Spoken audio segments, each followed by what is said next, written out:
فَلَنَسْأَلَنَّ الَّذِينَ أُرْسِلَ إِلَيْهِمْ وَلَنَسْأَلَنَّ الْمُرْسَلِينَ.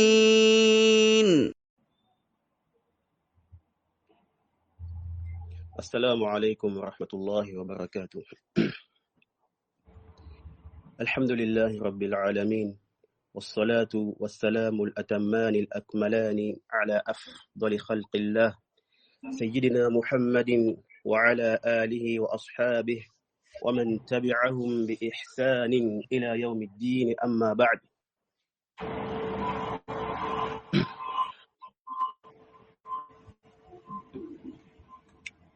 Alors, comme vous l'avez lu dans l'annonce et comme le frère vient aussi à peine d'annoncer, nous allons bi'idhnillahi ta'ala profiter, n'est-ce pas, de cette conférence-là organisée par les frères salafis du Gabon, Jazahumullahu anna khayra, pour aborder et élucider un sujet qui est, n'est-ce pas, d'une importance capitale dans notre dîn. Et non, le fait d'ordonner le bien et d'interdire le mal. Al-amru bil ma'ruf wa nahyu 'anil munkar, qui est un grand et un vaste sujet. Et non, à telle enseigne que certains ulama, ils ont particularisé des chapitres propres, n'est-ce pas, à ce sujet-là, dans leurs livres. Et d'autres ont fait quoi? Ils ont écrit des livres spécifiques à la clarification de ce sujet-là. Non. Donc vous comprenez donc l'importance du sujet. Et aussi qu'on ne peut pas parler de tout ce qui tourne autour de ce sujet-là en une seule assise ou bien dans une seule conférence ou un seul dars. Et non. Donc nous allons aborder bi'idhnillahi ta'ala quelques points essentiels à comprendre ou à connaître, n'est-ce pas, sur le sujet en question et en fonction du temps. فأقول مستعينا بالله جل في العلا. Le premier point que nous allons aborder, c'est d'abord quoi? La définition du fait d'ordonner le bien et d'interdire le mal. Ou encore, qu'est-ce qu'on entend par cela? مفهوم الأمر بالمعروف والنهي عن المنكر. نعم. Car il faut bien connaître ce qui est voulu par le bien, al-ma'ruf, également ce qui est voulu par le mal, al-munkar. Cela pourquoi?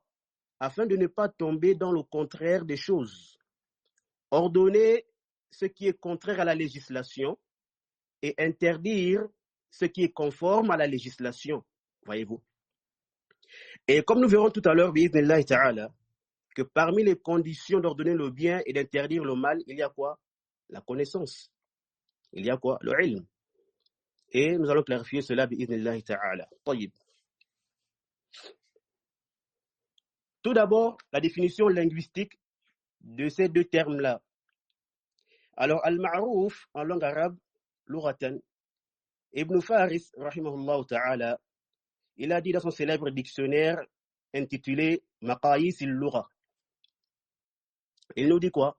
Arafa al-ayn wal-ra wal-fa aslani sahihan يدل أحدهما على ثم ذكرها وهذا لا يعنينا ثم قال والآخر على السكون والطمأنينة. Alors Ibn Faris, il dit ici, en parlant d'abord de quoi? De l'étymologie même du mot al-ma'ruf, qui vient de arafa. Donc il nous dit ici le ayn et le ra et le fa sont de deux bonnes origines. Non. Donc il a mentionné la première, mais cela ne nous concerne pas. Ensuite il dit quoi? Il dit la deuxième origine indique l'apaisement et la quiétude. C'est-à-dire quoi? Que al-ma'ruf, c'est toute chose que lorsque tu fais, tu te sens apaisé. Ton cœur est tranquille, voyez-vous. Voilà pourquoi Ibn Mandour, il dit dans Lisan al-Arab, il dit al-ma'ruf diddul munkar. Il nous dit quoi? Al-ma'ruf, c'est l'opposé de ce qui est réprouvé ou répréhensible. Ensuite, il dit un peu plus bas, وهو كل ما تعرفه النفس من الخير وتبسأ به وتطمئن إليه. Il dit al-ma'rouf, c'est toute chose que l'âme reconnaît comme bien, avec laquelle, n'est-ce pas, elle se sent bien et apaisée. On retient donc ici qu'al-ma'rouf en langue arabe, c'est quoi? C'est toute bonne chose que l'âme et la raison reconnaissent et acceptent. Une chose connue et agréée auprès des gens, qui n'est pas réprouvée et détestée, que l'âme et la raison n'acceptent pas. Donc voici le sens autour duquel la définition linguistique tourne. Deuxièmement, que veut dire al-munkar en langue arabe? Ibn Faris nous dit quoi? Il dit nakara an-nun wal-kaf wal-ra aslun sahih يدل على خلاف المعرفة التي يسكن إليها القلب ونكر الشيء وأنكره لم يقبله قلبه ولم يعترف به لسانه. نعم. Ibn Faris, il nous dit ici, d'abord en ramenant al-munkar, n'est-ce pas, toujours à son étymologie, il dit nakara, le noun et le kaf et le ra sont d'une bonne origine, qui indique quoi? Le contraire de ce qui est connu, de ce avec quoi le cœur est à l'aise et apaisé. On dit nakara shay'a wa ankarahu, yani il a ignoré et réprimandé quelque chose, c'est-à-dire quoi? Que son cœur ne l'a pas accepté et sa langue ne la reconnaît pas. C'est clair? Al-munkar en langue arabe, c'est donc quoi? L'opposé de ce qui est connu, hein? Ce qui est ignoré, réprouvé et réprimandé. Ce que le cœur n'accepte pas, la raison la rejette ou la raison le rejette également. C'est clair, j'espère. Donc, on peut simplement déduire ici qu'al-ma'rouf et al-munkar, c'est quoi?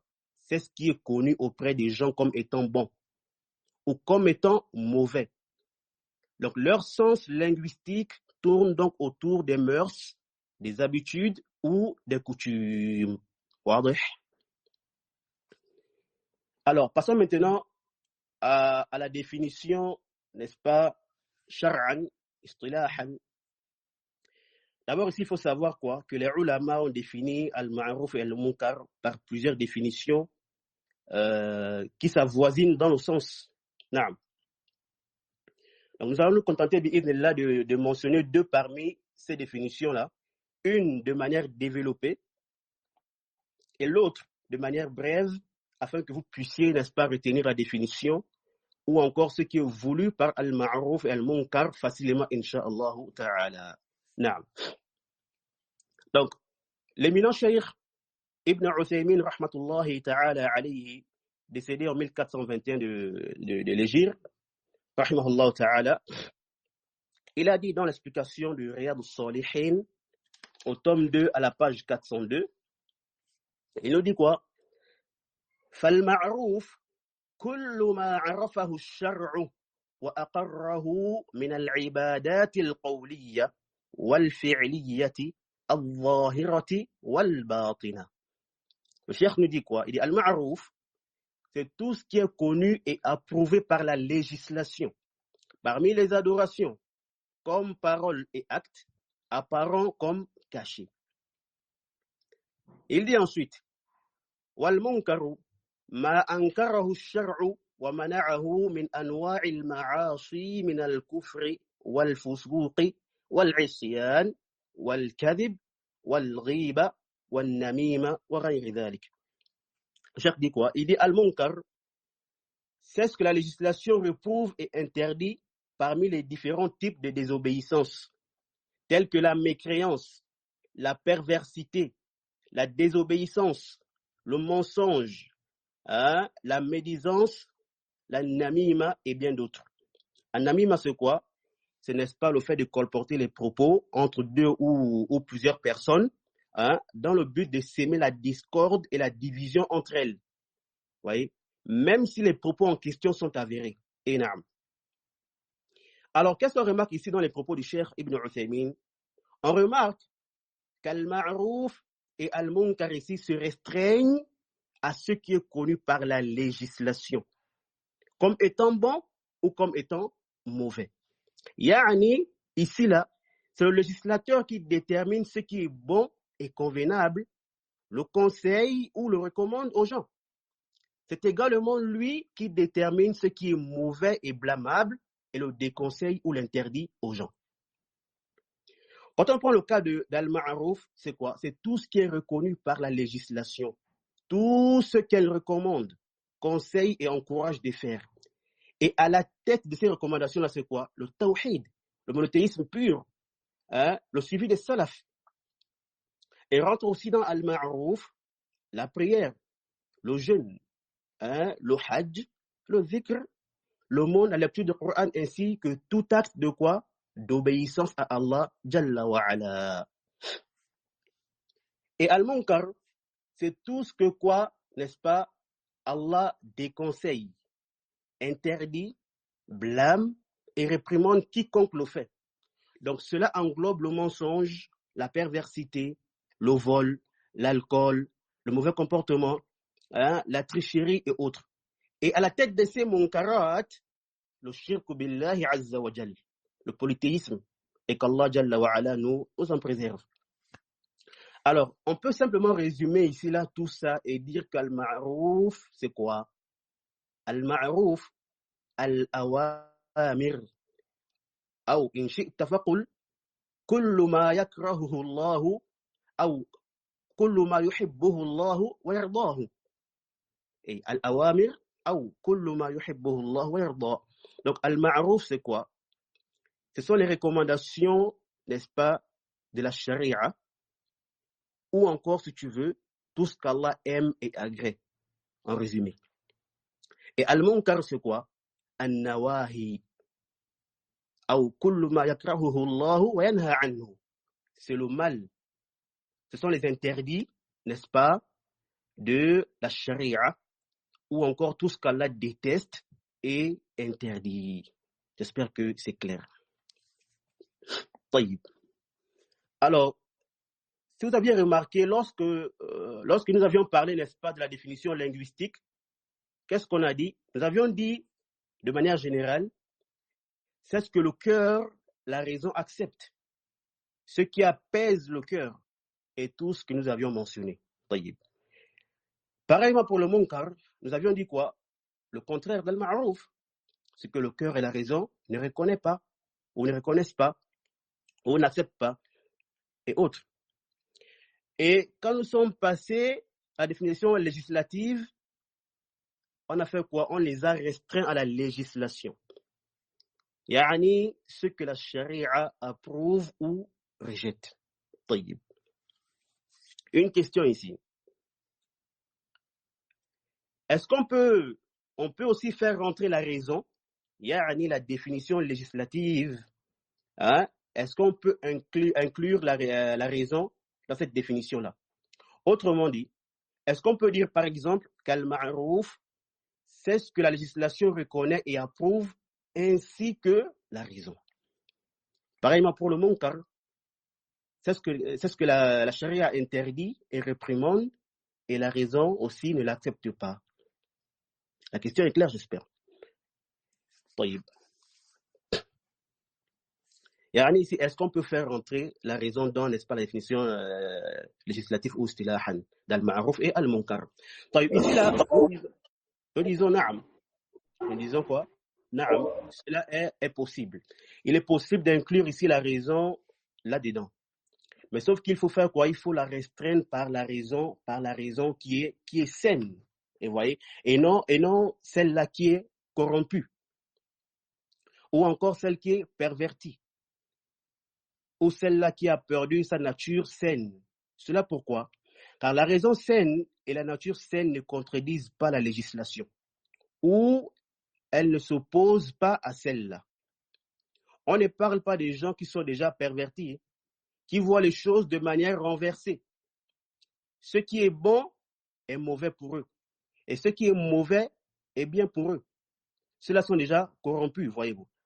Mais quant à la raison saine, celui qui a encore sa fitra, il voit les choses normalement dans la plupart des cas, ou disons généralement. Voilà pourquoi ici, même si on dit qu'on peut inclure la raison saine dans la définition législative, mais à quel moment intervient-elle? Quel est son rôle?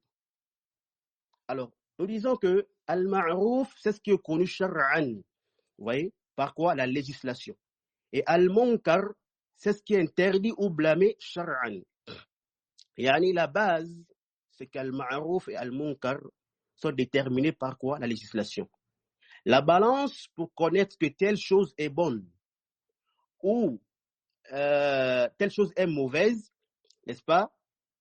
Il faut quoi? Il faut retourner au livre d'Allah et à la sunna de son messager, sallallahu alayhi wa sallam, et aussi ce sur quoi étaient les salafus salih. Et non ce sur quoi les gens, n'est-ce pas, s'accoutument. Car les gens peuvent s'accoutumer, n'est-ce pas, à ce qui est mauvais. Vous allez par exemple voir des gens, le tabarruj, le fait que les filles sortent avec des tenues indécentes, est devenu une chose quoi, très normale pour eux. Au point où celle-là qui ne le fait pas, elle est mal vue. Hein? Elle est marginalisée. Voyez-vous? Donc ici, le asl, la base, c'est quoi? C'est le Coran et la Sunna. Et la raison rentre taba'an et non aslan. Donc la raison ici, là, elle rentre et intervient après. Donc suite à quoi? À la législation. Wadih? Wadih? Ça veut dire quoi? Ça veut dire simplement que tout ce que la législation recommande ou interdit, nous l'acceptons. Mais ce n'est pas tout ce que la raison apprécie ou déprécie que nous acceptons.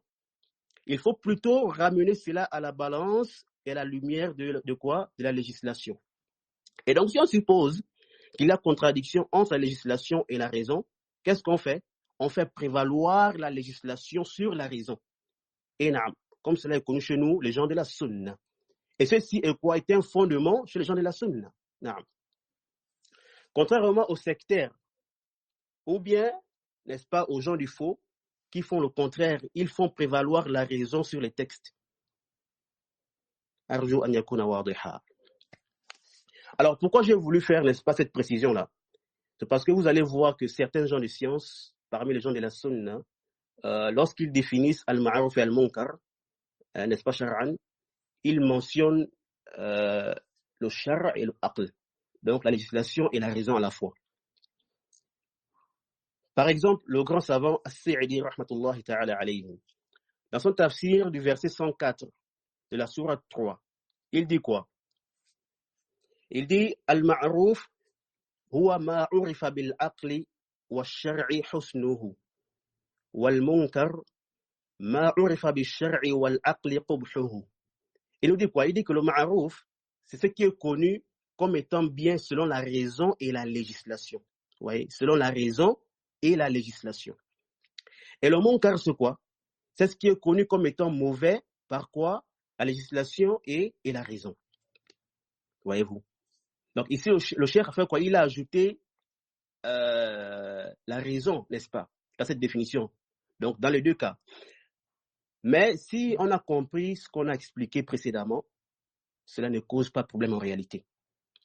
Et surtout lorsqu'on dit ou lorsqu'on sait que telle personne fait partie des gens de la sunna, hein, lorsqu'on sait que telle personne fait partie des gens de la sunna, alors qu'est-ce qu'il faut faire?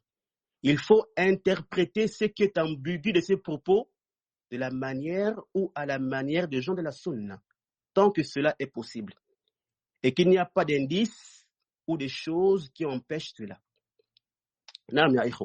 Ceci est une règle qu'il faut comprendre, n'est-ce pas, pour connaître comment se comporter envers les erreurs ou envers ce qui est ambigu des propos des gens dont leur affiliation à la sunna est confirmée. Il faut quoi?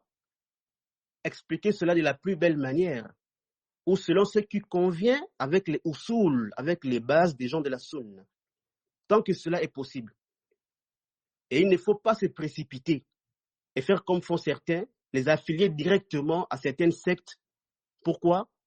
Parce que, n'est-ce pas, ils ont eu à dire des choses qui peuvent correspondre ou qui correspondent à un fondement, à une croyance ou encore une idéologie de certaines sectes. Naam. Donc, il faut faire quoi? Attention à cela.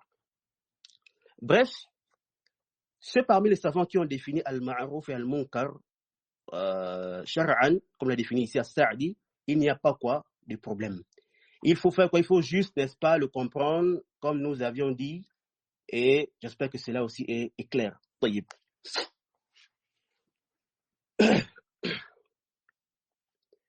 Le deuxième point que nous allons aborder, après avoir compris, n'est-ce pas, ce qui est voulu par al-ma'ruf et al-munkar, c'est quoi? Le jugement d'ordonner le bien et d'interdire le mal. Est-ce que cela est une obligation?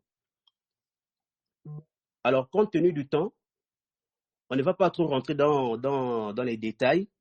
On va parler, n'est-ce pas, de quoi l'essentiel. Bi'idhnillahi ta'ala. Donc, nous disons quoi?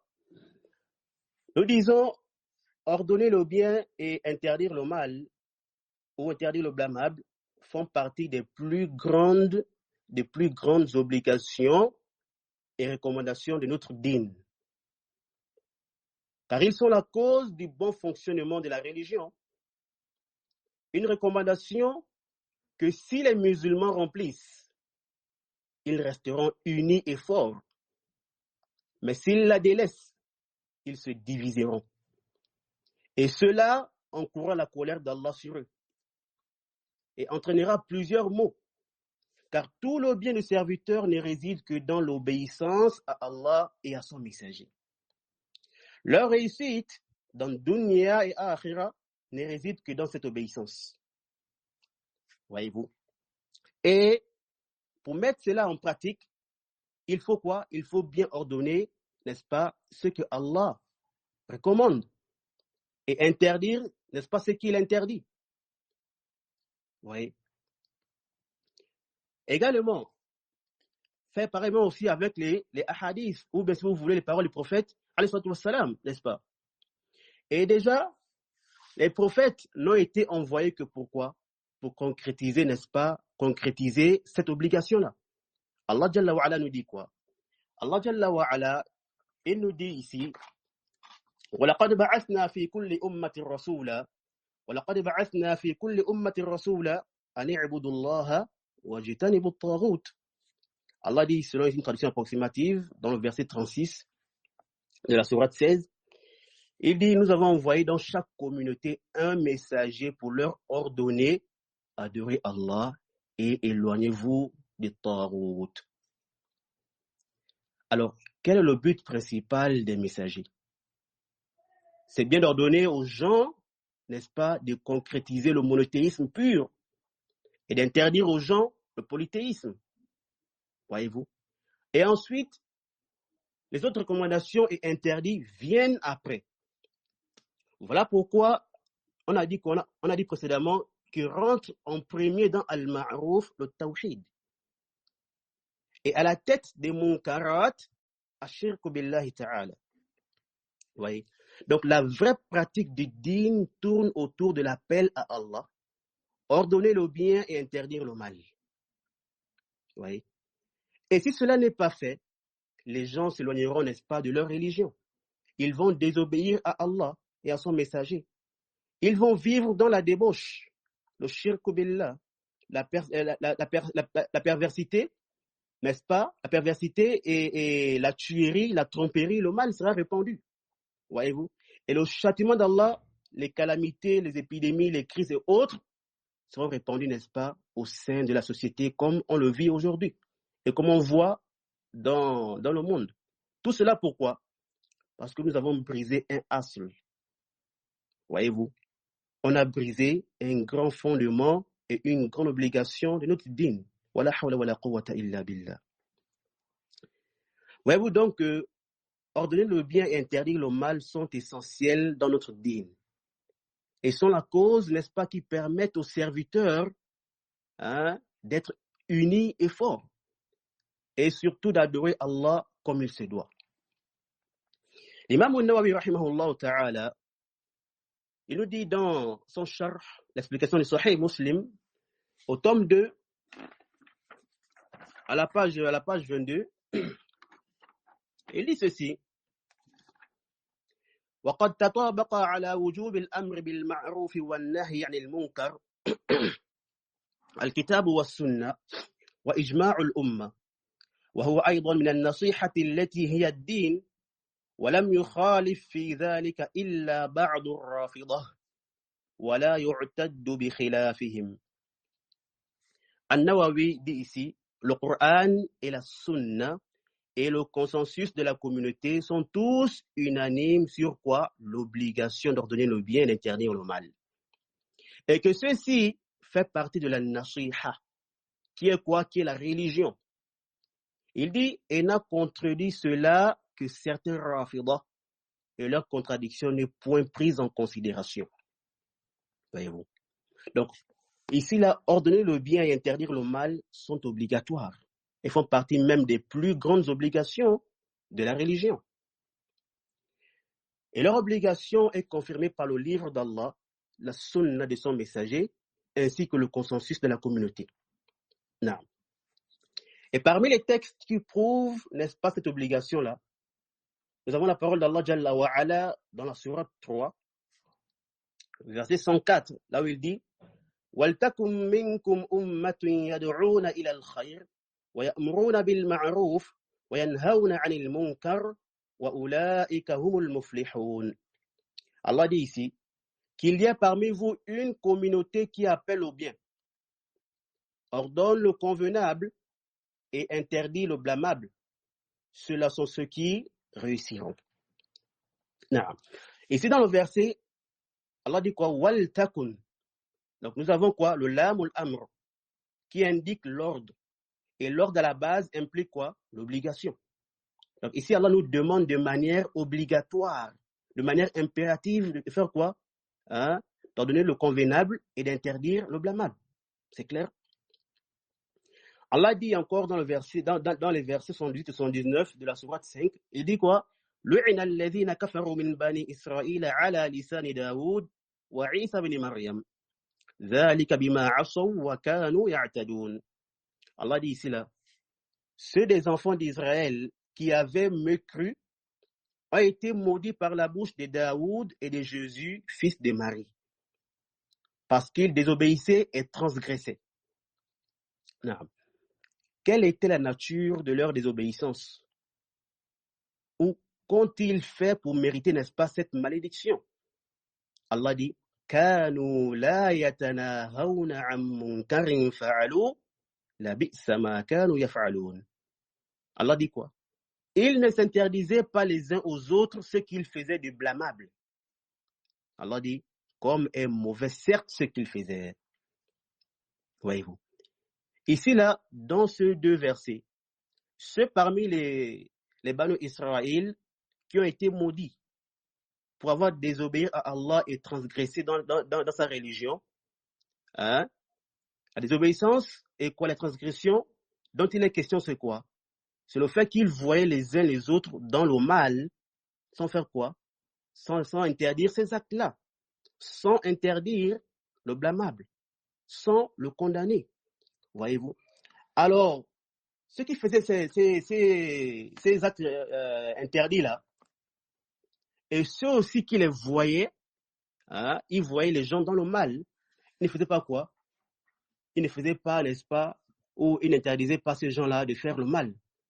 Ici, la malédiction et le châtiment les a tous enveloppés.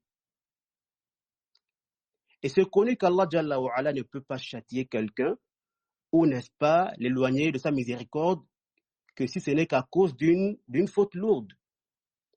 Donc, du moment où ceux-là ont mérité cette sanction, pour avoir délaissé cette recommandation qui est d'interdire le mal, alors cela prouve qu'ils ont délaissé une chose obligatoire. Et donc, interdire le mal est une obligation que le musulman doit accomplir, tant qu'il a la capacité de le faire. Sinon, il encourt la colère et le châtiment d'Allah sur lui. Et ici, quelqu'un peut dire que, mais dans le verset, Allah Jalla wa Ala ne mentionne que l'interdiction du mal et ne mentionne pas le fait d'ordonner le bien. Nous disons qu'interdire le mal implique ordonner le bien. Tout comme ordonner le bien aussi implique interdire le mal. Ou lorsque vous voyez dans certains textes qu'on mentionne l'un des deux sans mentionner l'autre, alors il faut savoir que l'autre aussi rentre de manière quoi? Inévitable. Parce que lorsqu'on interdit un mal, c'est pourquoi? C'est pour qu'un bien soit fait à la place du mal. Pareillement, lorsqu'on ordonne le bien, c'est pour ne pas que le mal soit fait.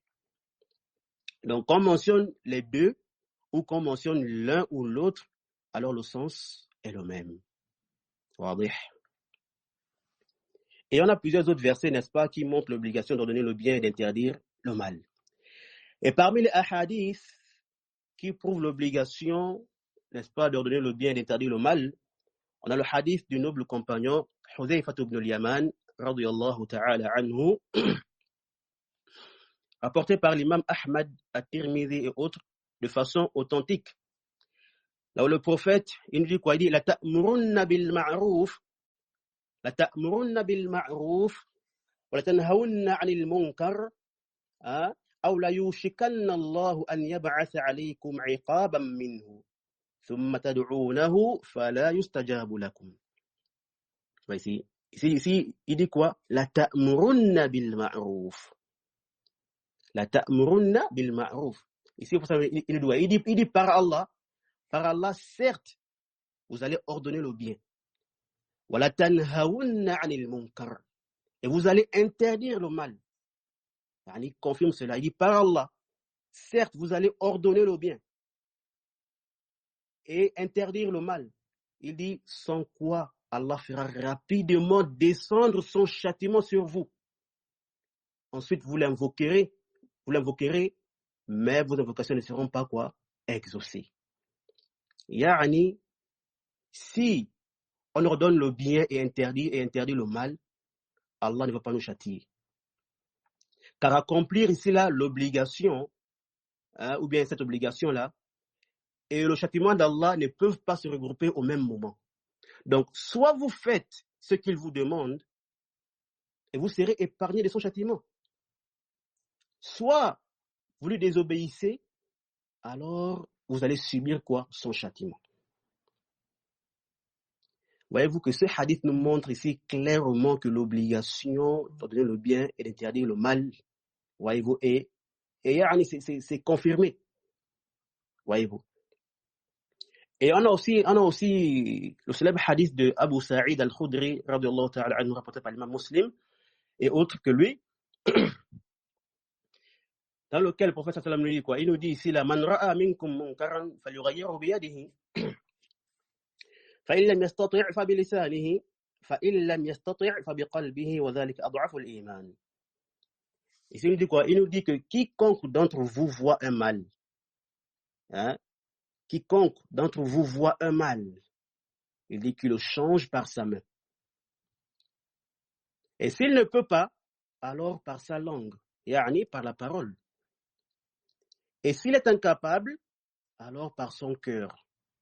C'est-à-dire quoi? Il va réprouver ça dans le cœur. Il dit, et ceci est le plus petit degré de la foi. C'est là que la personne déteste l'acte répréhensible dans son cœur, si elle est incapable de procéder tel que mentionné avant. Donc vous voyez ici là que ce hadith n'a laissé aucune porte ouverte au mal. Et non. Il faut faire quoi? Interdire le mal et le changer par tous les moyens possibles. Sinon, faire quoi? Le réprouver dans son cœur. Si on n'a aucune possibilité d'interdire le mal ou bien de changer le mal par la main ou la langue, yani la parole. Nous avons également plusieurs savants qui ont mentionné le consensus sur ce sujet-là, parmi lesquels An-Nawawi, comme on a mentionné, et aussi l'érudit Ibn Hazm, rahimahullah ta'ala, dans Al-Fissal, au tome 4, à la page 171, il nous dit quoi? Il dit ittafaqat al-ummatu kulluha ala wujub al-amr bil ma'ruf wa nahy 'anil munkar bila khilaf min ahadihim. Ici là, Ibn Hazm, il dit quoi? Il dit que la communauté tout entière, sans aucune divergence est unanime sur l'obligation d'ordonner le bien et d'interdire le mal. Et il y a aussi d'autres savants, n'est-ce pas, autres qu'eux, qui ont également mentionné ce consensus. Alors, après qu'on ait connu l'obligation ou qu'on ait connu que, n'est-ce pas, cette affaire-là est obligatoire, ordonner le bien et interdire le mal, il faut savoir que bien que les savants sont, n'est-ce pas, unanimes sur ce sujet-là, mais ils divergent sur un point. Ils divergent sur le genre ou la nature de quoi de cette obligation-là. Est-ce une obligation individuelle? Yani, est-ce que cela est obligatoire sur chaque musulman? Fardu ayn. Ou est-ce que c'est une obligation collective? Fardu kifaya. Yani, c'est obligatoire sur la communauté de manière générale, mais si un groupe de personnes l'accomplit, cela dispense les autres de l'accomplir. Mais si aucune personne parmi eux ne l'accomplit, alors qu'ils ont la capacité de l'accomplir ou de le faire, ils seront tous saisis pour ce péché. C'est-à-dire ici, les savants sont quoi? Unanimes sur l'obligation à la base. Mais ensuite, ils divergent, n'est-ce pas, sur le genre de l'obligation. Est-ce une obligation individuelle ou une obligation collective? Alors ici, as-sahih, ce qui est juste, c'est quoi? C'est que al-aslu fil amri bil ma'ruf wa nahi 'anil munkar annahu fardu kifaya. Oui. C'est qu'à la base, ordonner le bien et interdire le mal sont une obligation collective et non individuelle. Ils sont obligatoires de manière quoi? Générale sur toute la communauté, sur toute la communauté, sur toute la umma. Si un groupe s'en charge, le but voulu est acquis. Voyez-vous? Donc ici là, c'est quoi? Une obligation collective. Si un groupe s'en charge, le but voulu est quoi? Est acquis. Et ils n'encourront pas de sanctions. Mais si personne parmi la communauté n'ordonne le bien et n'interdit le mal, alors qu'ils ont la capacité de le faire, alors on craint qu'un châtiment ne descende sur eux. Comme ce fut pour qui? Pour le peuple antérieur, n'est-ce pas? Qui voyait le mal sans l'interdire. Et la preuve de cela, c'est quoi? C'est le verset 104 de la sourate 3, qu'on a lu à peine. Allah dit quoi? Il dit Waltakum minkum umma. Ici, le min, ici là, minkum, le min ici là, c'est quoi? Le min, selon la vue juste, indique le tabi'id, c'est-à-dire quoi? Une partie et non l'ensemble de la communauté. At-tabi'id, donc une partie de la communauté et non l'ensemble de la communauté. Et le sens de umma, ici là, ya'ani at-ta'ifa, donc un groupe de personnes. Vous voyez? Ici, donc, en résumé, le sens du verset, c'est quoi? C'est que Allah ici, il ordonne quoi? Qu'il y ait impérativement un groupe parmi vous qui appelle au bien, qui ordonne le convenable et interdit le blâmable. Et non que tout le monde doit impérativement le faire. Et comprendre ça du verset est vraiment une compréhension loin du but voulu. Car ce n'est pas tout le monde qui peut remplir, n'est-ce pas, cette fonction-là. Et on verra tout à l'heure, bi'idhnillahi ta'ala, les conditions qu'il faut remplir avant d'ordonner le bien et interdire le mal. Donc ici, là, cet ordre-là implique une obligation. Mais quel genre d'obligation? Une obligation collective. Et ceci est similaire à la parole d'Allah Jalla wa Ala lorsqu'il dit وَمَا كَانَ الْمُؤْمِنُونَ لِيَنْفِرُوا كَافَّةً فَلَوْلَا نَفَرَ مِنْ كُلِّ فِرْقَةٍ طَائِفَةٌ لِيَتَفَقَّهُوا فِي الدِّينِ وَلِيُنْذِرُوا قَوْمَهُمْ إِذَا رَجَعُوا إِلَيْهِمْ لَعَلَّهُمْ يَحْذَرُونَ. Allah dit ici là, il dit quoi? Il ne convient pas aux croyants de tous sortir. Allah dit quoi? Pourquoi quelques-uns de chaque groupe ne viendraient-ils pas s'instruire dans la religion pour pouvoir à leur retour faire quoi? Avertir leur peuple afin qu'ils prennent garde. Sourate 9, verset 122.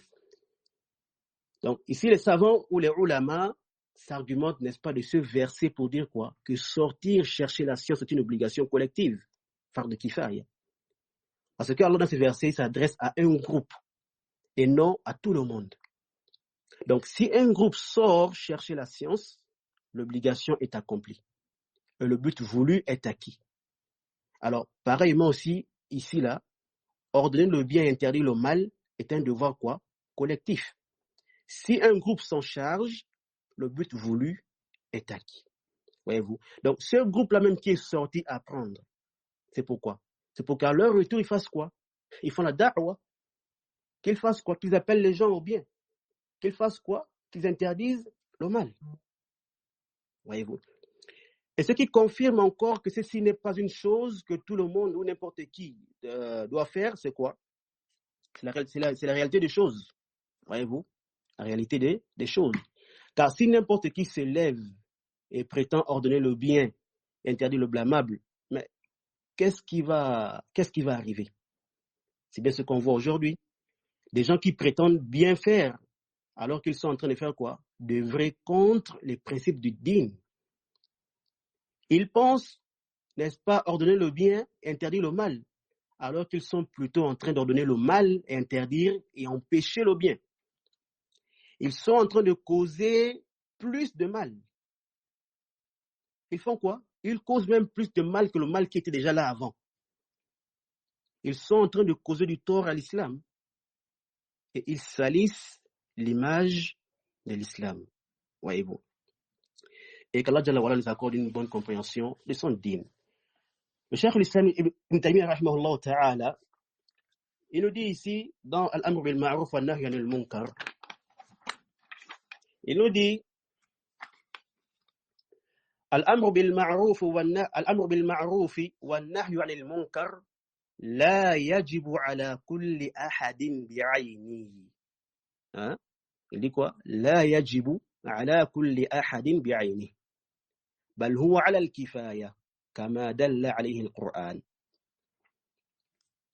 Le Cheikh l'Islam dit quoi? Il dit ordonner le bien et interdire le mal ne sont pas obligatoires sur chaque individu de manière spécifique. Ils sont plutôt d'une obligation collective, comme le Coran l'a indiqué. Et l'imam al-Shawkani, rahimahullah, il dit dans Fath al-Qadir, وَرُجِّحَ الْأَوَّلُ بأن الأمر بالمعروف والنهي عن المنكر من فروض الكفايات يختص بأهل العلم الذين يعرفون كون ما يأمرون به معروفا وينهون عنه منكرا. Ash-Shawkani dit quoi? Parlant ici du verset 104 de la sourate 3, après qu'il ait mentionné, n'est-ce pas, la divergence sur la nature du min, dans la parole d'Allah ici, la minkum, il dit le premier a été rendu prépondérant. Ya'ani, le fait que le min, dans le verset, désigne quoi? Une partie de la communauté et non toute la communauté, at-tab'id. Il dit cela parce que ordonner le bien, interdire le mal font partie, n'est-ce pas, des obligations collectives spécifiques aux gens de science qui savent ce qui leur donne est quoi? Est effectivement bien.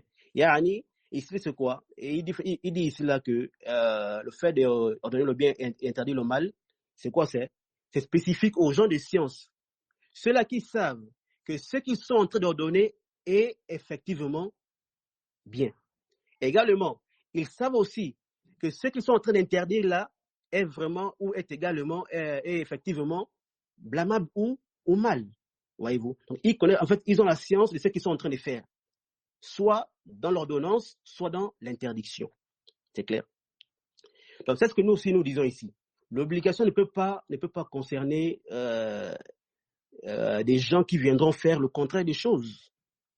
Voyez-vous? Et les ulama, n'est-ce pas, ou les propos des ulama, dans ce sens, sont tellement nombreux. Et ceci est l'avis du Jamharatul Ulama. C'est l'avis de la majorité des savants. Ensuite, sachez aussi que les ulama précisent quelque chose ici. Et ils disent quoi? Que bien que nous disons qu'ordonner le bien et interdire le mal font partie des obligations collectives, mais il y a quoi? Il y a des situations. Il y a des situations dans lesquelles ils deviennent quoi? Obligatoires de manière spécifique. Yani, fardu ayn. Comme l'a expliqué Al-Nawawi rahimahullah dans le Minhaj. au tome 2 à la page 23. Il nous dit quoi? Il dit Inna al-amra bil ma'ruf wa an-nahy 'anil munkar fard kifaya.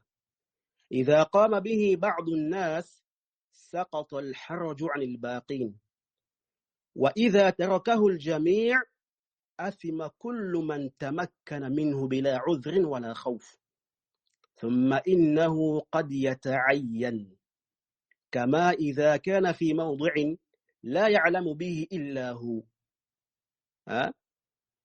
أو لا يتمكن من إزالته إلا هو كمن يرى زوجته أو ولده أو غلامه على منكر أو تقصير في المعروف.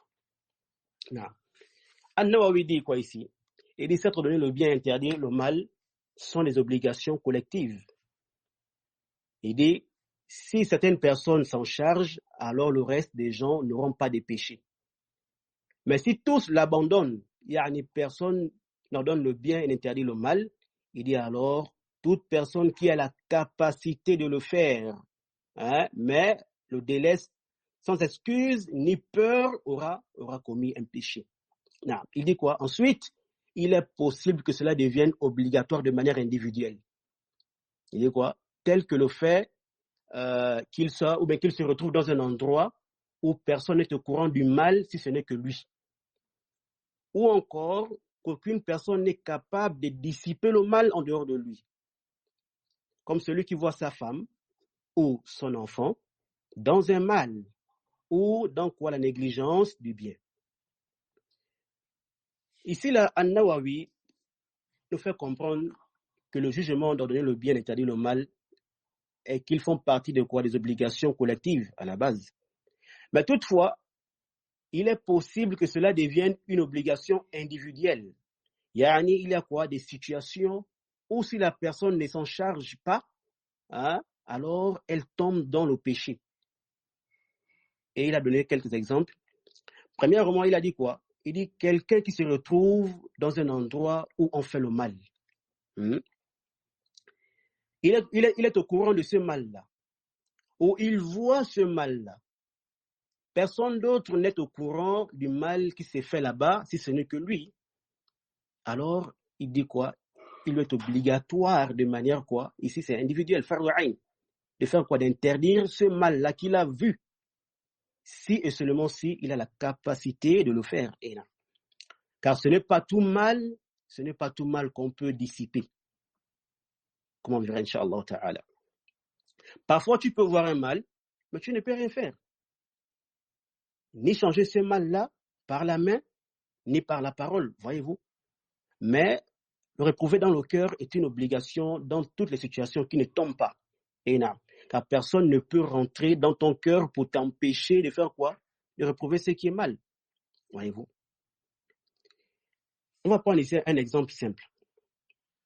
Que la'alla, beaucoup parmi nous ont sûrement vécu, surtout dans nos pays de coufre, de mécréance, et même peut-être ailleurs.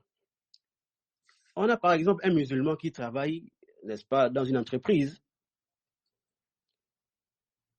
Et là-bas, il se peut qu'il est le seul musulman. Supposons qu'il a vu l'un des employés en train de voler quelque chose. Une chose qui appartient, n'est-ce pas, à l'entreprise. Alors, quel est le rôle du musulman face, n'est-ce pas, à cette situation-là? Qu'est-ce que ce musulman qui a vu, celui qui a vu ce mal-là, qu'est-ce qu'il doit faire? Alors, celui-là, il doit se rapprocher, n'est-ce pas, de ce dernier et lui dire, oh, un tel, ce que tu fais là n'est pas bien. C'est interdit, voilà. Yani, il lui parle tranquillement. Là, il va accepter son conseil. Voyez-vous?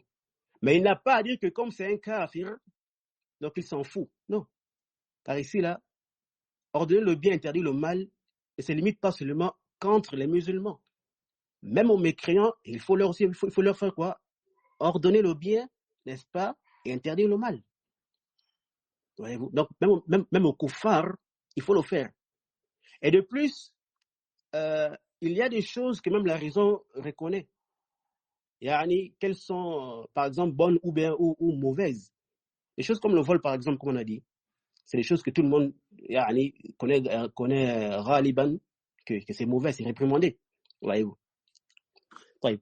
Et c'est là pourquoi on n'a pas dit qu'il parle, par exemple, directement le dénoncer à la direction ou, on va dire, au responsable de l'entreprise. Alors aussi, il faut comprendre une chose. Sachez ici, chers frères, que commander le bien, interdire le mal ne sont pas des choses simples. Il faut la science. Il faut quoi? La sagesse et autres. Et retenez bien que parmi les règles dans ce sujet-là, c'est que tant qu'on peut utiliser un moyen plus simple, plus léger, qui n'a pas de conséquences ou qui a moins de conséquences, on ne laisse pas ce moyen pour utiliser un moyen au-delà ou supérieur à cela. Yani, dans notre cas ici, là, s'il part directement dénoncer la personne, il se peut que la personne soit, n'est-ce pas, qu'il perde son travail. Et en plus de ça, on peut le mettre en prison.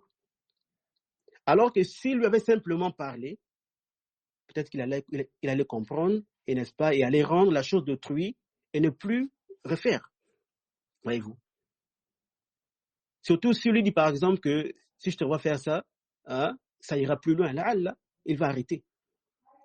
Voyez. Maintenant, ici, supposons que la personne qu'il a vue en train de voler, c'est carrément son chef, son supérieur.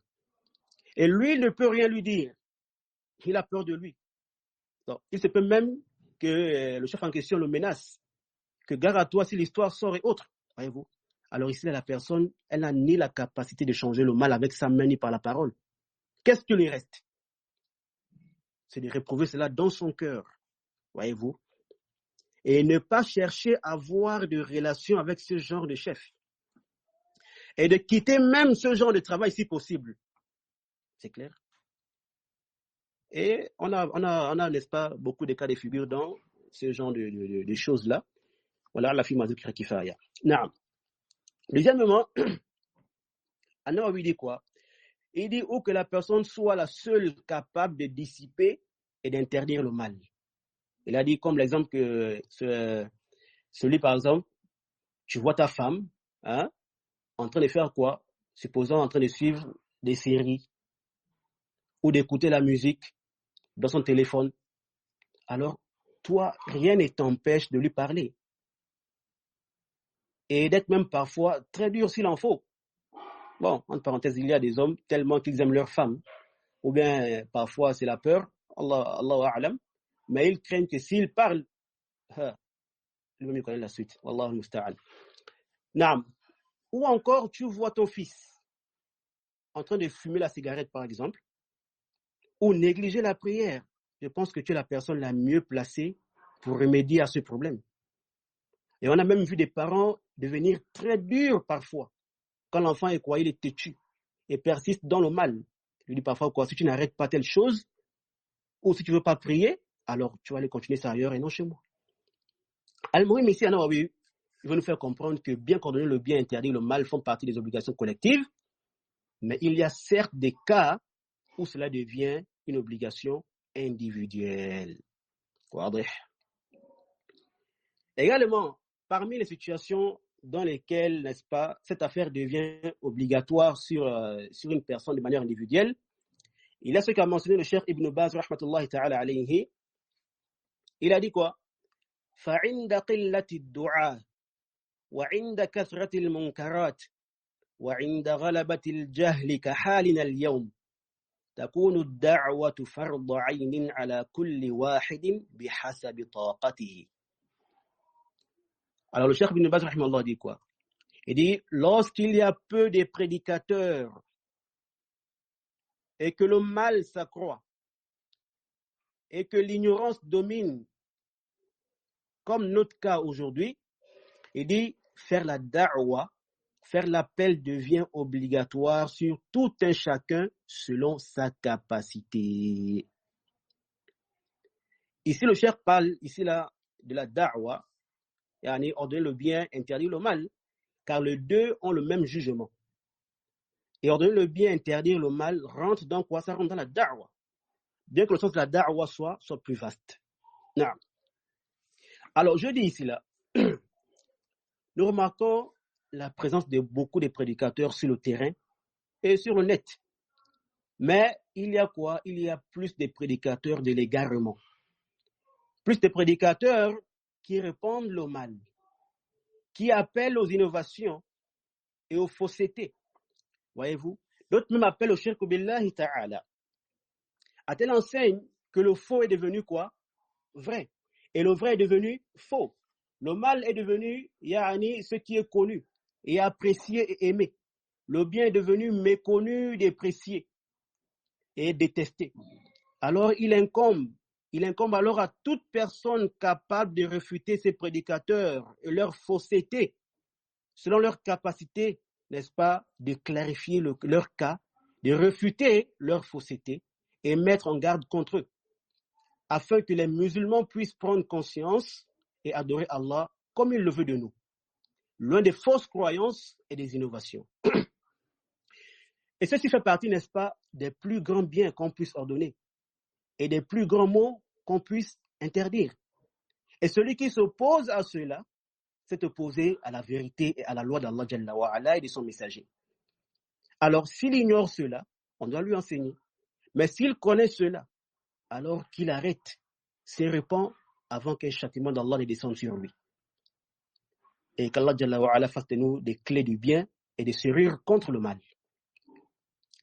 En résumé, nous disons ici là, qu'ordonner le bien et interdire le mal font partie des obligations collectives, mais deviennent des obligations individuelles dans certains cas, parmi lesquels ceux que nous avons vu à mentionner, et bien d'autres cas. Donc, ça rentre dans quoi? Des choses relatives. Ça peut être une obligation collective pour une catégorie de personnes, ou bien pour un peuple, une ville, et j'en passe. Comme ça peut aussi être une obligation individuelle par rapport à un peuple, ou par rapport à une catégorie de personnes, ou par rapport à une situation précise. أرجو أن يكون واضحا.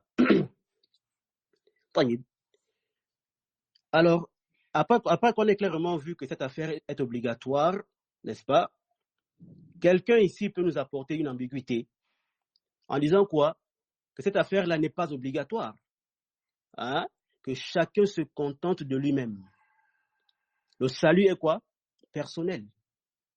Et il te dit quoi? Que la preuve de ça, c'est qu'Allah Jalla wa Ala dit dans le verset 105 de la sourate 5, il dit Ya ayyuhalladhina amanu alaykum anfusakum.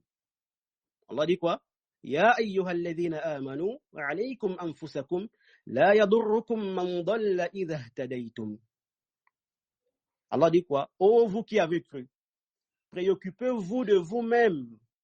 Celui qui s'égare ne vous nuira point dès lors que vous êtes guidé. Allah dit quoi ici? Hein? Celui qui s'égare ne vous nuira point dès lors que vous êtes guidé. C'est-à-dire ici, le verset nous dit clairement ici là, qu'il faut se préoccuper de sa propre personne, en faisant le bien, en délaissant le mal. Et ça, c'est la guidée. Donc, ce que lui incombe, c'est quoi? Sa propre personne. Alors, tant qu'il est sur le chemin de la droiture, celui qui s'égare, qui fait le mal, ne lui incombe pas. Ce n'est pas son problème. Tant que lui-même reste sur le droit chemin. Et la guidée, c'est clair? Donc, c'est comme si le verset nous disait ici que ce qui t'incombe, c'est quoi? C'est ta propre personne, c'est tout. On comprend ici que, donc si toi tu es guidé, cela suffit. Et tu n'es point saisi pour l'égarement d'autrui.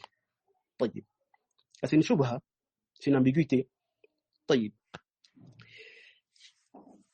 Quelle est la réponse à cette ambiguïté-là et à cette mauvaise compréhension du verset? Nous disons que le verset ne veut pas dire ce que tu as compris. Par contre, il est restreint par autre chose. Par le fait que tu sois guidé, d'accord, mais que tu aies aussi au préalable ordonné à autrui le bien et interdit le mal. Car ce qui t'incombe, c'est de transmettre et à autrui de mettre en pratique ton conseil ou non. Si toi tu as fait cela, tu auras levé l'argument sur toi et sur autrui, et tu auras fait ton devoir. Après, s'il s'égare, alors cela ne te nuira point. Et le verset ne veut pas dire que le fait d'ordonner le bien et d'interdire le mal ne sont pas obligatoires. Non. Car il n'y a point de doute que celui qui a la capacité, n'est-ce pas, de recommander le bien et d'interdire le mal, mais ne le fait pas, il a contredit le sens de la guidée. Car fait partie de la guidée le fait de commander le bien et d'interdire le mal. Voilà pourquoi, il est très important de ne pas se limiter à la lecture des textes et de les comprendre à sa manière. Mais il faut faire quoi? Il faut plutôt retourner à la compréhension des salaf salih pour être quoi, à l'abri des compréhensions erronées. Car lorsqu'on retourne dans les livres, on trouve quoi? On trouve plusieurs propos des salaf sur ces versets-là. On a par exemple qui, Abu Bakr radiallahu ta'ala anhu, comme l'a rapporté l'imam Ahmad, Abu Daoud, At-Tirmidhi et autres de façon authentique, que Abu Bakr radiallahu ta'ala anhu a dit quoi? Ya ayyuhan nasu, innakum taqra'una hadhihi al-aya. يا أيها الذين آمنوا عليكم أنفسكم لا يضركم من ضل إذا اهتديتم وإنكم تضعونها على غير موضعها. Ici, là, Abu Bakr, radiallahu ta'ala anhu, dit: Ô gens, certes vous lisez ce verset, ô vous qui avez cru, préoccupez-vous de vos propres personnes, celui qui s'égare ne vous nuira point dès lors que vous êtes guidés. Yani, ce verset-là. Alors, il dit quoi? Mais vous ne le mettez pas à sa place. Vous le mettez où? Au mauvais endroit. Yani, vous n'avez pas compris le verset. Vous vous limitez au sens apparent du verset. Voilà pourquoi il dit par la suite: Wa inni sami'tu Rasulallahi sallallahu alayhi wa sallam yaqulu inna an-nasa idha ra'aw al-munkar falam yughayyiruhu aw shaka an ya'ummahumullahu bi'iqabih.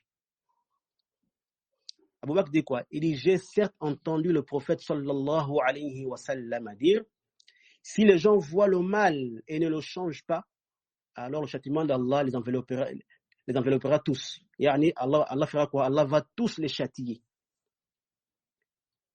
Il dit dans une autre version, il dit: Wa inni sami'tu Rasulallahi yaqul ma min qawmin yu'malu fihim bil ma'asi thumma yaqdiruna ala an yughayyiru thumma la yughayyiru illa yushiku an ya'ummahumullahu minhu bi'iqab.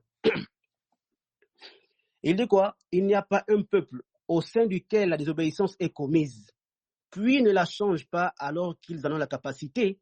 Il dit sans qu'Allah ne les châtie tous. Vous voyez ici qu'Abu Bakr a fait quoi? Il a corrigé quoi? Cette mauvaise compréhension du verset par le hadith du prophète qui montre quoi? L'obligation d'interdire le mal. Et que ceux-là qui ne le font pas, alors qu'ils sont capables de le faire, ceux qui ont commis l'interdit et ceux qui ont vu et n'ont pas interdit seront tous châtiés. Voyez-vous? Donc, si ce châtiment-là peut être quoi? Dans Dunya comme dans Akhira. Et donc, Abu Bakr veut nous faire comprendre quoi? Qu'il ne faut pas se limiter au sens apparent du verset. Car cela, n'est-ce pas, ne suffit pas. Donc ici, Abu Bakr nous fait quoi? Il nous fait comprendre ici là qu'il ne faut pas se limiter, n'est-ce pas, au sens apparent du verset, et pour dire quoi? Pour annuler ou bien pour dire que ce n'est pas obligatoire d'ordonner le bien et d'interdire le mal. Non, voyez-vous. Donc ici là, il ne suffit pas de dire que moi je suis guidé, cela suffit. Tu dis moi je suis guidé, bon, je m'importe que de moi-même, sans faire ou bien sans ordonner aux autres le bien et leur interdire le mal. Alors que tu es capable. Non.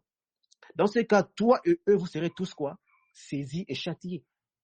Mais par contre, si tu as fait ton devoir, tu leur as transmis le message, ensuite, ils ont fait quoi? Ils se sont détournés du message et ils ont continué leur désobéissance. Alors ceci, n'est-ce pas, est leur problème. Leur mal ne te nuira point. Enam. Wa ma ala rasul illa al-balagh. Donc, il n'a comme messager que de transmettre. فذكر إنما أنت مذكر لست عليهم بمسيطر إلا من تولى وكفر فيعذبه الله العذاب الأكبر. Allah dit quoi? Rappelle, car tu n'es qu'un rappeleur, mais tu n'es pas un dominateur sur eux. sauf celui qui tourne le dos et ne croit pas, alors Allah le châtiera du plus grand châtiment. Et comme l'explique le Cheikh l'Islam, n'est-ce pas, en expliquant la guidée dans ce verset, il dit quoi? Il dit wal ihtida'u innama yatimmu bi ada'il wajib. فإذا قام المسلم بما يجب عليه من الأمر بالمعروف والنهي عن المنكر كما قام بغيره من الواجبات il dit لم يضره ضلال الضلال. Oui. Il dit la guidée ne s'obtient que par quoi? L'accomplissement des obligations. Si le musulman accomplit ce qui lui est obligatoire, comme ordonner le bien et interdire le mal, ainsi que d'autres obligations, il dit quoi? Alors l'égarement des égarés ne lui nuira point. Voyez-vous. Et enfin, Abu Ja'far al-Tabari, rahmahullah ta'ala, il dit quoi? Il a dit dans son tafsir, il y a le tafsir de ces versets en question, après avoir mentionné la divergence sur le tafsir, et après qu'il ait choisi, n'est-ce pas, la vie que nous avons mentionnée ici, donc il a mentionné le récit d'Abu Bakr, et il a mentionné aussi d'autres athars de plusieurs salafs. Et après, il a fait quoi? Il a justifié son choix. Il a dit quoi? Il dit, nous avons dit que cela est juste. Pourquoi? Il dit parce que Allah a ordonné aux croyants de pratiquer l'équité et de s'entraider dans le bien et la piété. Il dit, et fait partie de la pratique de l'équité, le fait de saisir l'injuste, et donc interdire le mal.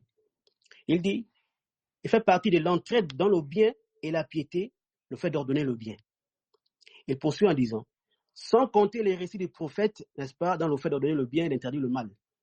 Il dit, s'il convenait aux gens de délaisser cela, alors le fait de recommander cela n'aurait aucun sens. Sauf dans le cas où le prophète a permis de le délaisser. Le cas de celui qui est incapable, n'est-ce pas, d'accomplir par ses membres, la main ou la langue. Il dit quoi? Celui-ci a la permission de le délaisser. S'il accomplit l'obligation d'Allah sur lui par son cœur. Voyez-vous. Fin du propos de At-Tabari. Donc ici là, lorsque Allah Jalla wa Ala nous dit ici là, celui qui s'égare ne vous nuira point dès lors que vous êtes guidé, ça veut dire quoi? Qu'après que vous ayez ordonné le bien et interdit le mal. Voyez-vous. Quant à celui qui est incapable, qu'il le déteste dans son cœur. Ainsi, vous aurez accompli, n'est-ce pas, l'obligation. Wallahu ta'ala a'lam. Donc, ce verset-là ne montre pas qu'ordonner le bien, interdire le mal ne sont pas obligatoires. Mais c'est plutôt comme vous l'avez entendu. Et les paroles des salaf et des ulama sont très nombreuses dans ce sens. Mais il y a quoi la suffisance dans ce que nous avons mentionné. Alors, on passe à un autre point rapidement. Il s'agit des conditions requises dans ce chapitre. À quel moment faut-il ordonner le bien et interdire le mal? Et qui doit le faire? Donc, nous avons ici quoi? Les conditions propres à l'ordonnance du bien et l'interdiction du mal. Et aussi, excusez-moi, des conditions que doit remplir celui qui doit se charger, n'est-ce pas, d'ordonner le bien et d'interdire le mal. Premièrement, d'abord les conditions que celui qui ordonne le bien et interdit le mal doit remplir. On a comme première condition, tajridun niyya wal ikhlas. On a quoi? La bonne intention, la sincérité. Et il faut que celui qui ordonne le bien et interdit le mal ait une bonne intention en faisant cela. Il doit se rappeler qu'Allah connaît parfaitement le contenu des poitrines et que purifier son intention dans cette affaire comme dans toutes les adorations est une condition de validité de son acte. Il ne doit ordonner le bien et interdire le mal qu'avec l'intention de se rapprocher d'Allah Jalla wa Ala, et non avec l'intention de plaire à quiconque, ou pour chercher quoi? Un plaisir mondain, ou un plaisir quelconque. ou encore dans le but de rabaisser la personne et se sentir au-dessus d'elle, ou parce qu'ils ont un problème, ou parce qu'ils le détestent, ou n'est-ce pas, faire cela par ostentation ou pour d'autres raisons quelconques. Car celui qui ordonne le bien interdit le mal avec ce genre de mauvaise intention, alors qu'il sache que son acte en question même, et c'est un munkar, voyez-vous. Celui qui ordonne le bien et interdit le mal avec ce genre d'intention souillée, alors son acte est en premier un munkar. Et c'est un acte qui est condamnable. Et il n'a point de récompense sur son acte en question. Car la règle est claire. Et elle est tirée de la parole du prophète sallallahu alayhi wa sallam. Il dit quoi? Innama al-a'malu bin-niyyat wa innama likulli imri'in ma nawa. Ici, là, les actions ne valent que selon leur intention et chaque acte ou bien chacun sera rétribué selon quoi? L'intention qu'il visait. Donc, si tu as pris une bonne intention, tu trouveras ta pleine récompense. Si aussi tu avais une mauvaise intention, tu trouveras ce qu'Allah, n'est-ce pas, t'a réservé. Et tu ne peux t'en prendre qu'à toi-même. Voyez-vous? Car tu as été averti. Voyez? Donc ici, là, ton Seigneur n'est point injuste envers ses serviteurs. Allah Jalla wa Ala, il dit quoi dans le verset 104 de la sourate 3? Il dit وَلْتَكُمْ مِنْكُمْ أُمَّةٌ يَدْعُونَ إِلَى الْخَيْرِ وَيَأْمُرُونَ بِالْمَعْرُوفِ وَيَنْهَوْنَ عَنِ الْمُنْكَرِ الآية. Allah dit cela, que soit issue de vous une communauté qui appelle au bien, ordonne le convenable, interdit le mal, jusqu'à la fin du verset. Ici, là, certains savants ont tiré de la parole d'Allah lorsqu'il dit يَدْعُونَ إِلَى الْخَيْرِ, qu'il appelle au bien. Certains ulama ont tiré de cette parole-là quoi, la condition de la sincérité dans cette affaire. Pourquoi? Car ce qui est obligatoire, c'est d'appeler au bien, ordonner le convenable et interdire le mal. Et le bien ici, c'est quoi? C'est la sincérité. Car ça nous montre à qui on doit appeler. On doit appeler à qui? À Allah. Et non appeler à nous-mêmes, à nos passions, à ce que nous voulons. Non, c'est plutôt à Allah qu'on doit appeler. Et cela implique quoi? La sincérité. Voyez-vous? Et ici, un point aussi important que j'aimerais mentionner dans ce cas-là, c'est quoi? Il faut savoir que celui qui tombe dans un munkar, c'est une personne qui est éprouvée. Allah l'a éprouvée. C'est une épreuve. Donc, il ne faut pas te réjouir que la personne est tombée dans un munkar ou te sentir au-dessus d'elle. Il faut aider ton frère, n'est-ce pas, dans les invocations. Il faut invoquer pour la personne qui est éprouvée. Car toi aussi, tu pouvais être éprouvé comme lui. Ni toi, ni moi, ni personne n'est à l'abri de l'épreuve. Donc, c'est une chose que souvent les gens oublient. Il ne faut pas te réjouir du mal d'autrui. Ordonne le bien, interdis le mal, invoque pour ton frère. Énorme. Alors, la deuxième condition, c'est quoi? At-taklif. L'obligation, n'est-ce pas, de faire cette affaire-là, elle incombe à celui qui est pubère et raisonnant.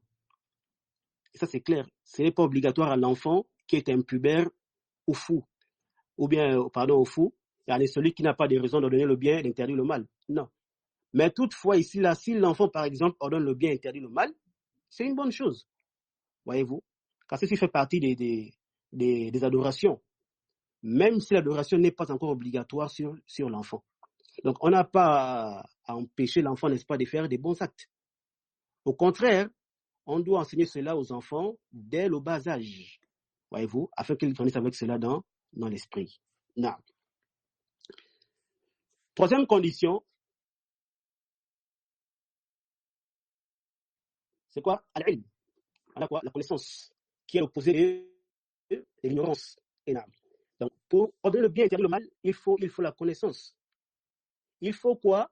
Que la personne connaisse qu'est-ce qui est réellement bien et qu'est-ce qui est réellement mauvais, shar'an. Pour ne pas confondre les choses, voyez-vous. Et ici là, lorsqu'on parle de connaissance, c'est la connaissance de ce que tu veux ordonner comme bien et aussi la connaissance de ce que tu veux interdire comme mal, au minimum. Au minimum. Voyez-vous? Donc ici, là, on ne parle pas forcément de la connaissance dans son sens profond. Non. Car chacun de nous doit faire quoi? Ordonner le bien et interdire le mal par rapport à son degré de connaissance. Voyez-vous? Ne rentre pas dans ce que tu ne maîtrises pas. Ne dépasse pas les limites de ta connaissance. Voyez-vous? Limite-toi à ce que tu connais. Voyez-vous? Si par exemple tu vois quelqu'un négliger la prière, ordonne-lui de faire la prière. Conseille-le avec ce que tu sais sur la prière. Maintenant, s'il s'agit de questions subtiles que tu ne maîtrises pas, alors abstiens-toi, car ceci n'était point obligatoire. Laisse cela aux gens de science. Voyez-vous? Ceux-là qui ont plus de connaissances que toi. Et risque de faire quoi? De te causer du tort à toi-même, ainsi qu'aux autres par ignorance. Voyez-vous? Car on peut avoir une bonne intention de vouloir faire un acte, mais cela ne suffit pas. Il faut quoi? Que, n'est-ce pas, la bonne intention soit accompagnée de la connaissance, afin que tu pratiques l'adoration comme il se doit, et afin qu'Allah soit, n'est-ce pas, content de toi. Et comme la règle est connue de tous, la connaissance avant la parole et l'acte. La connaissance, elle précède la parole et les actes. Voyez-vous? Car c'est elle qui t'oriente vers la bonne intention, vers la bonne parole, et vers quoi? L'accomplissement des bonnes œuvres. Comme Allah le veut, n'est-ce pas, de toi. Voyez-vous? Et Allah Jalla wa Ala nous a imposé la connaissance avant la parole et l'acte. Allah dit quoi? Fa'lam annahu la ilaha illallah wastaghfir li dhanbika wa lil mu'minina wal mu'minat. Allah dit quoi? Sache donc qu'en vérité, il n'y a point de divinité digne d'adoration excepté Allah, et implore le pardon pour ton péché, ainsi que pour les croyants et les croyants. Voyez-vous? Les ulama ont tiré de ces versets-là quoi? Une règle, qui est quoi? La connaissance avant la parole et les actes. Voyez-vous? Tel que l'imam al-Bukhari rahimahullah ta'ala dans ce sahih, hein? Voyez-vous? Donc ici Allah Jalla wa Ala nous dit quoi ici là? Il nous dit ici qul hadhihi sabili ad'u ila Allah ala basiratin ana wa man ittaba'ani. Allah dit ici là, dis, voici ma voix, j'appelle les gens à la religion d'Allah avec clairvoyance, moi et ceux qui me suivent. Comme disent les ulama, yani clairvoyant dans ce à quoi il appelle, et cela en connaissant d'abord le jugement de ce à quoi il appelle. Il doit connaître que telle chose est réellement obligatoire ou pas, interdite ou pas, permise ou pas. Donc, tu veux ordonner le bien, il faut avoir d'abord quoi? La connaissance de ce que, n'est-ce pas, de ce qui est bien, selon ici le char. Tu veux interdire le mal, alors il faut connaître quoi? Ce que l'islam interdit comme mal, voyez-vous. Et le Cheikh Ibn Uthaymin rahimahullah ta'ala dans ce tafsir, en expliquant le verset 104 de la sourate 3, il nous dit quoi? أنه لا بد من العلم يعني الحث على العلم لأنه لا يمكن أن يدعو إلى الخير من لا يعلم الخير.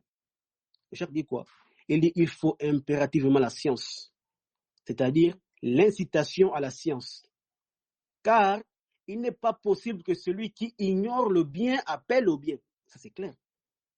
Il dit ensuite ولا يمكن أن يأمر بالمعروف من لا يعرف المعروف ولا يمكن أن ينهى عن المنكر من لا يعرف المنكر فلا بد من العلم. Cheikh dit quoi? Il dit il n'est pas possible que celui qui ignore le bien ordonne le bien, comme il n'est pas possible que celui qui ignore le mal interdise le mal. Il faut donc quoi? Il faut donc impérativement la science. Et il dit à la fin de sa parole, il dit فيستفاد من هذه الآية الكريمة الحث على العلم لأنه ما لا يتم الواجب إلا به فهو واجب.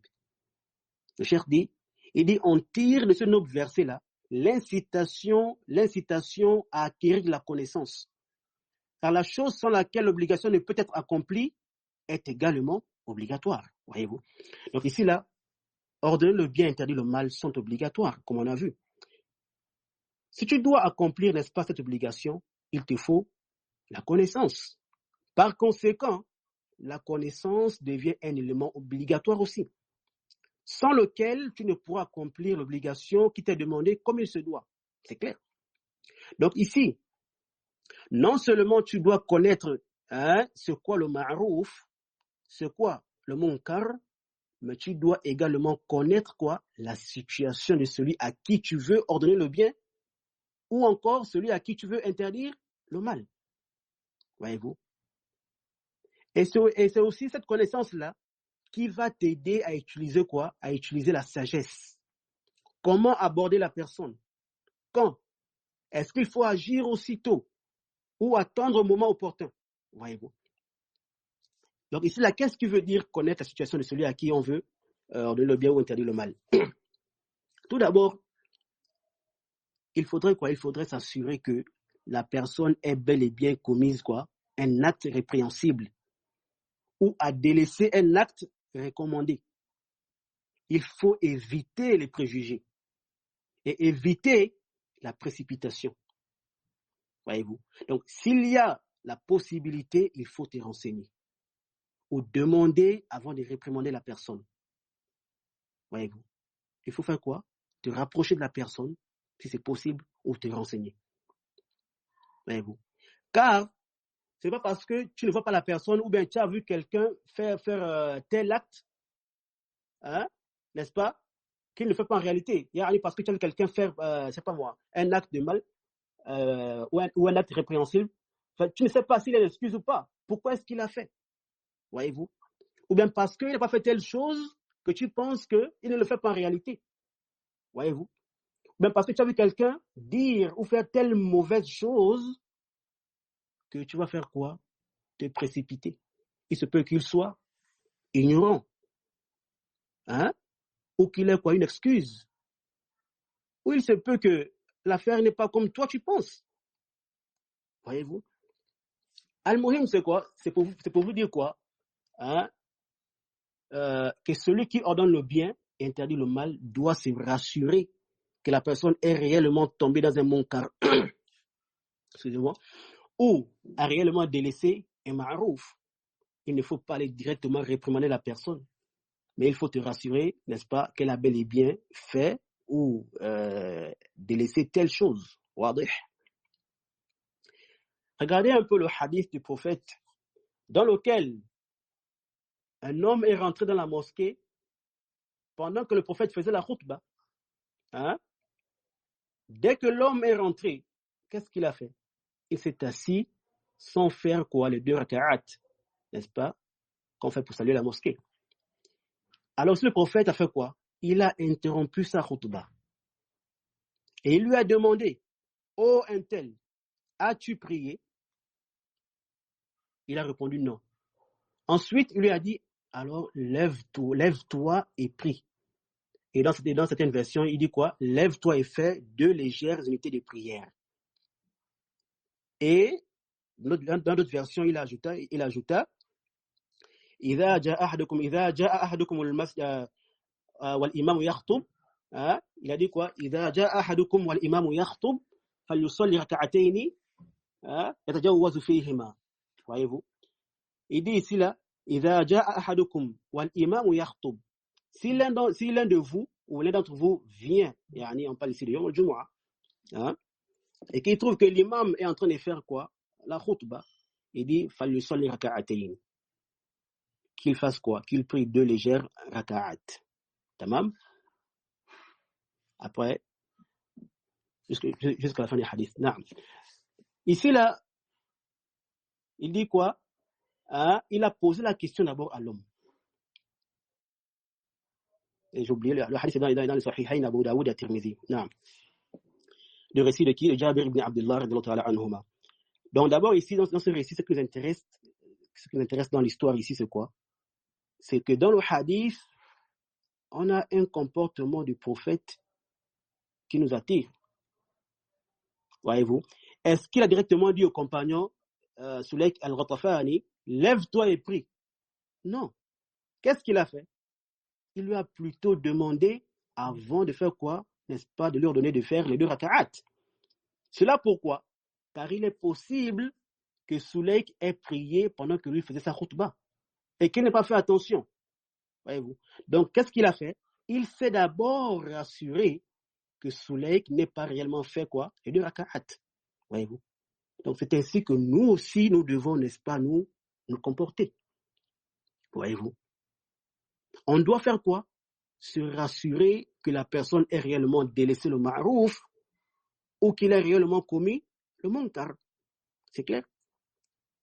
Et dans le même cadre, il faut connaître aussi comment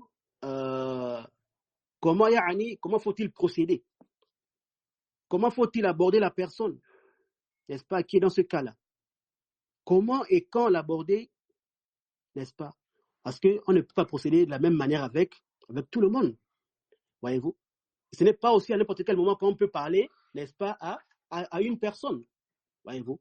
Celui qui est tombé dans le munkar ou qui a délaissé un ma'rouf, il se peut qu'il soit ton ami ou ton père ou ton fils ou ton épouse, ton cher, une autorité, et j'en passe.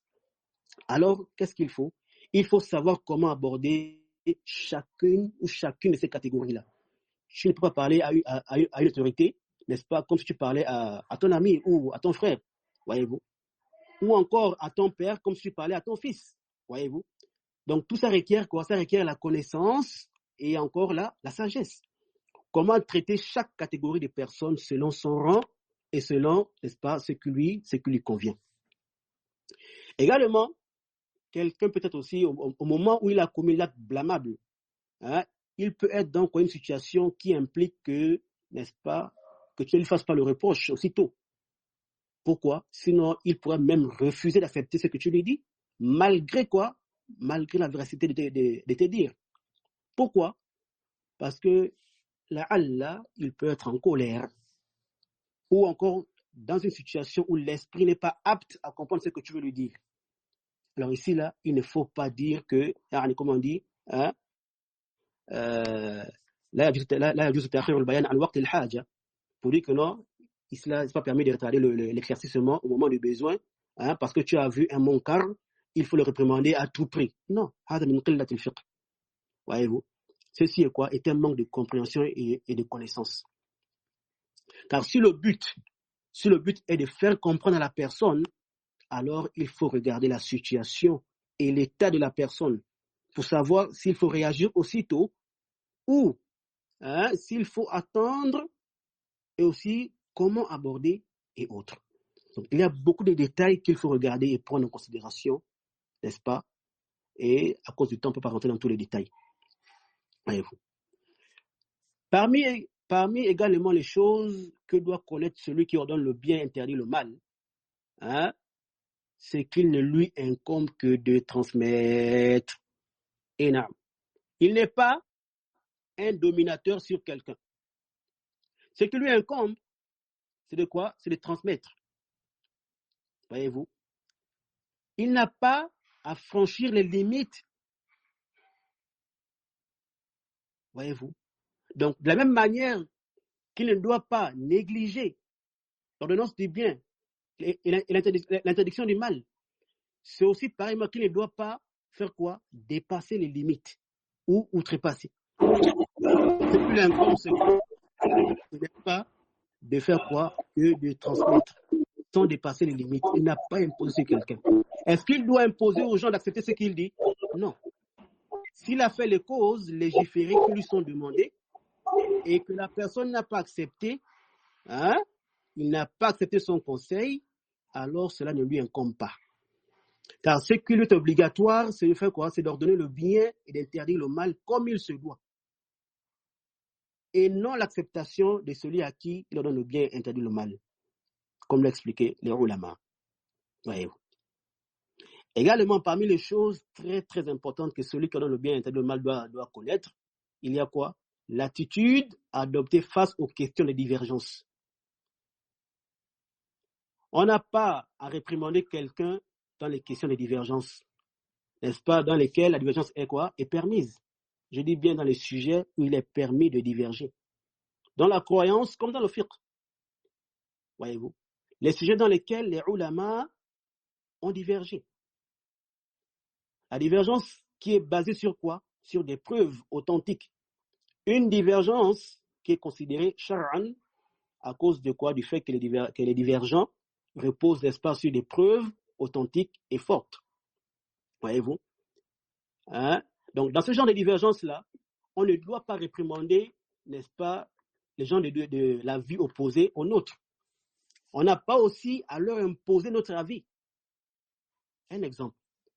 Toi, tu as d'avis que celui qui délaisse la prière est mécréant. Et l'autre n'est pas de ton avis.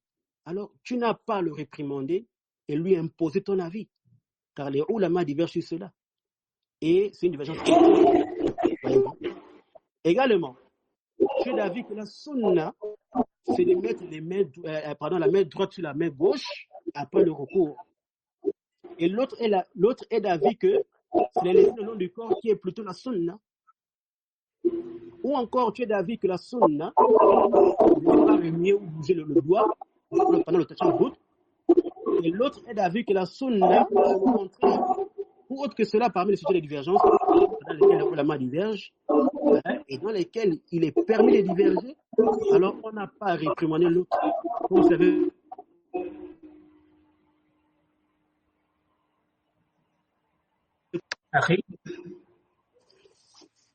comme je disais, on n'a pas, n'est-ce pas? On peut faire une petite pause pour la vanne, Inch'Allah. Hein?